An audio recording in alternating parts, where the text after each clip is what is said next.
نحمده ونصلي على رسوله الكريم اما بعد اعوذ بالله من الشيطان الرجيم بسم الله الرحمن الرحيم وَلَقَدْ يَسَّرْنَا الْقُرْآنَ لِلذِّكْرِ فَهَلْ مِن مُدَّكِرٍ۔ بزرگان محترم اور معزز سامعین کرام، یہ الحمدللہ جو تفسیر کی ابتدا کی ہے، اسی کڑی کو آگے چلتے ہوئے اس کی چند بنیادی معلومات کے بارے میں باتیں کی تھی، تو آج بھی میں انہی کے تحت کچھ معروضات آپ کے سامنے رکھوں گا۔ جیسا کہ ہر مسلمان جانتا ہے کہ اللہ تعالیٰ نے انسان کو اس دنیا میں صرف آزمائش کے لیے پیدا کیا ہے، اور اس کے ذمے میں کچھ فرائض عائد کیے ہیں، اور صرف اتنا ہی نہیں کہ اللہ تعالیٰ نے اس کو بالکل فرائض اس کے اوپر ڈال کر کے ایسا ہی چھوڑ دیا ہو، بلکہ اس پوری کائنات کو اللہ تعالیٰ نے انسان کی خدمت میں لگا دیا ہے۔ لہذا دنیا میں آنے کے بعد انسان کے لیے دو کام ناگزیر ہیں۔ ایک یہ کہ وہ اس کائنات میں پیدا کی ہوئی چیزوں سے کس کس طور پر فائدہ اٹھائے، اور اللہ تعالیٰ کے احکامات کو مد نظر رکھے اور کوئی ایسی حرکت نہ کرے جس کی وجہ سے اللہ تعالیٰ ناراض ہوں۔ میں نے بتلایا تھا کہ ان دونوں کاموں کے لیے انسان کو علم کی ضرورت ہوتی ہے، اور انسان کو جو علم حاصل ہوتا ہے یا تو اس کے حواس کے ذریعے سے یا پھر اس کے عقل کے ذریعے سے۔ جیسے کہ میں نے مثال دی تھی کہ انسان کو اللہ تبارک و تعالیٰ نے آنکھ دی ہے جس کے ذریعے سے وہ کسی چیز کو دیکھ کر اس کا علم کر سکتا ہے، اس کا علم حاصل کر سکتا ہے۔ اسی طریقے پر انسان کو اللہ تعالیٰ نے کان دیے ہیں، ہاتھ دیے ہیں، ناک دی ہے، ہاتھ پاؤں، یہ تمام چیزیں اللہ تعالیٰ نے انسان کو دی ہے جس کے ذریعے سے انسان علم حاصل کر سکتا ہے۔ اسی طریقے پر اللہ تعالیٰ نے انسان کو ایک چیز دی ہے، عقل۔ یہ بھی بہت اہم چیز ہے کہ اگر کسی انسان کی عقل خراب ہو جائے تو نہ جانے دنیا کے اندر کیا کیا کارنامے انجام دینا شروع کر دے۔ نہ اس کو اپنے سطر کا پتہ ہو،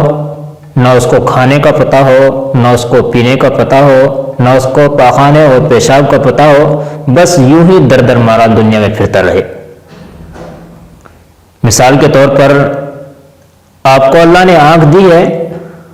آنکھ کے ذریعے سے آپ نے دیکھا کہ یہ آپ کے سامنے مصلی بچھا ہوا ہے، یا فرض کیجئے کہ آپ کے سامنے یہ تپائی ہے، تو آپ اس تپائی کو کیسے استعمال کریں گے، اور یا اس تپائی کو کس نے بنایا ہے؟ آپ نے دیکھا کہ بھائی یہ تو پلائی کی بنی ہوئی ہے، اس کے اوپر ایک شیشہ لگا ہوا ہے، اسی طریقے پر اس کا کلر سفید ہے، وائٹ ہے،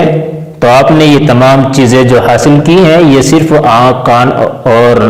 ہاتھوں کے ذریعے سے چھو کر کے معلوم کر لی ہیں، کہ گویا کہ یہ تمام چیزیں جس کا آپ کو علم ہوا ہے یہ آپ کے حواس کے ذریعے علم ہو چکا ہے۔ لیکن کیا آپ ایک چیز کو چھو کر کے یہ بتا سکتے ہیں کہ اس کو کس نے بنایا ہے؟ تو جواب ہوگا نہیں۔ اسی کو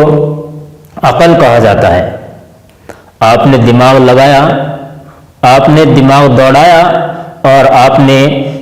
اپنے ذہن کو جب گردش دی تو آپ کا ذہن کہہ رہا ہے کہ یہ تپائی اتنی بہترین سانچے میں ڈالی گئی ہے، یہ کہ اپنے آپ وجود میں نہیں آئی، بلکہ اس کو کسی انسان نے جو کاریگر تھا ان تپائیوں کا یا فرنیچر کا وہ کام کرتا تھا، کارپینٹر تھا، گویا کہ اس نے اس کو بنایا ہے اور اس کو اتنے بہترین سانچے میں ڈالا ہے۔ تو یہ عقل کے ذریعے آپ کو معلوم ہوا ہے، لیکن اللہ تعالیٰ نے یہ تمام چیزیں ایک دائرے میں رکھی ہیں اور ان کی ایک حد مقرر کر دی ہے۔ اللہ تعالیٰ نے جو دائرہ ان کا محدود رکھا ہے، اس کو مقرر کر رکھا ہے، متعین کر رکھا ہے، اس سے باہر یہ کام نہیں کر سکتے۔ مثال کے طور پر آپ اس تپائی کو چھو کر کے یہ تو پتہ لگا سکتے ہیں کہ یہ لکڑی کی بنی ہوئی ہے یا یہ پلین ہے یا کھردری ہے، لیکن آپ آنکھیں بند کر کے اور ناک لگائے بغیر یہ نہیں بتا سکتے ہاتھ سے چھو کر کے کہ یہ سفید ہے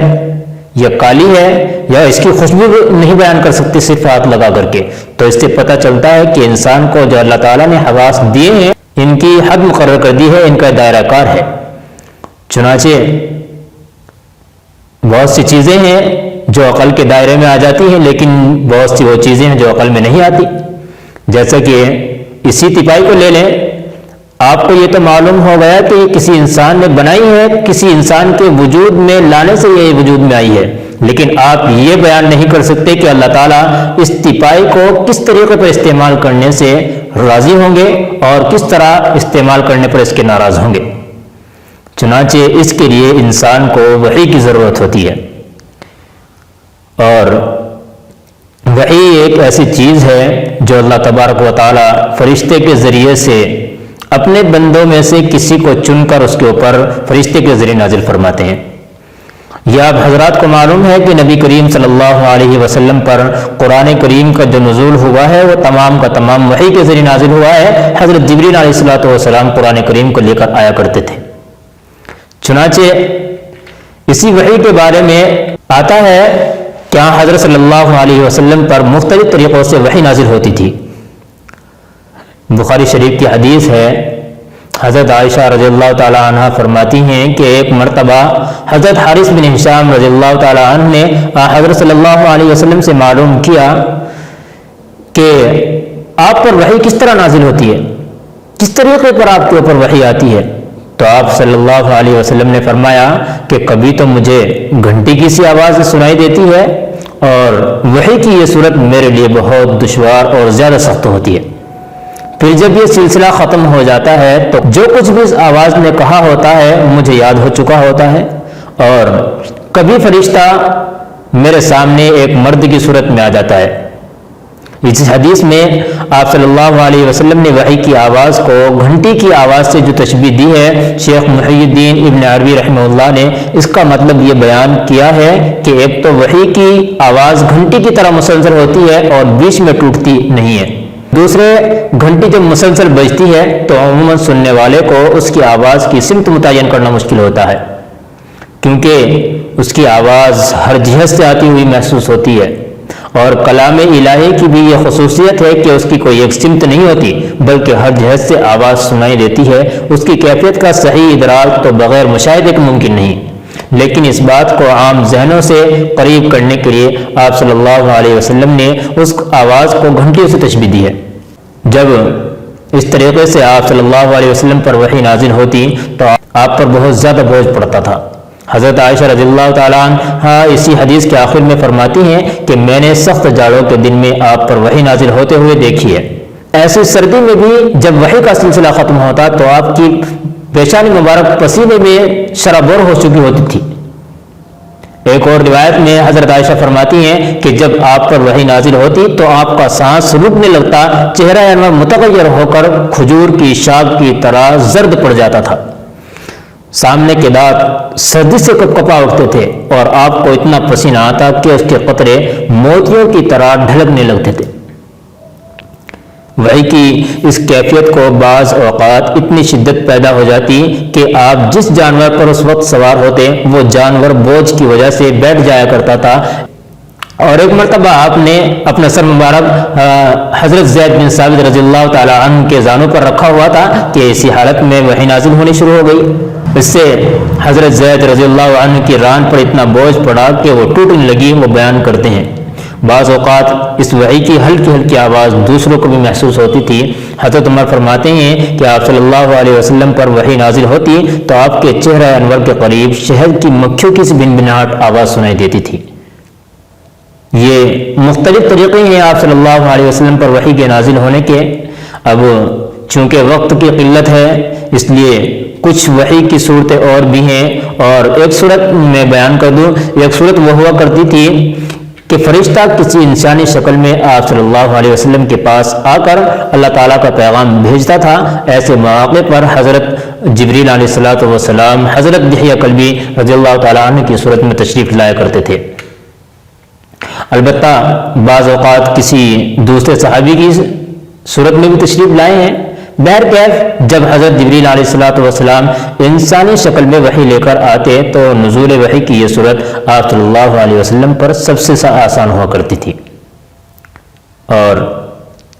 ایک دو صورتیں اور ہیں جو انشاءاللہ میں آپ کے سامنے رکھوں گا۔ اللہ تعالی ہمیں سمجھ کی اور عمل کی توفیق عطا فرمائے۔ یہ چند معروضات تھی جو آج آپ کے سامنے پیش کرنی تھی۔ اللہ تعالی ہمیں اس کام کو اخلاص کے ساتھ کرنے کی اور آپ لوگوں کو سمجھنے کی، مجھے صحیح طور پر سمجھانے کی توفیق عطا فرمائے۔ وآخر دعوانا ان الحمد للہ رب العالمین۔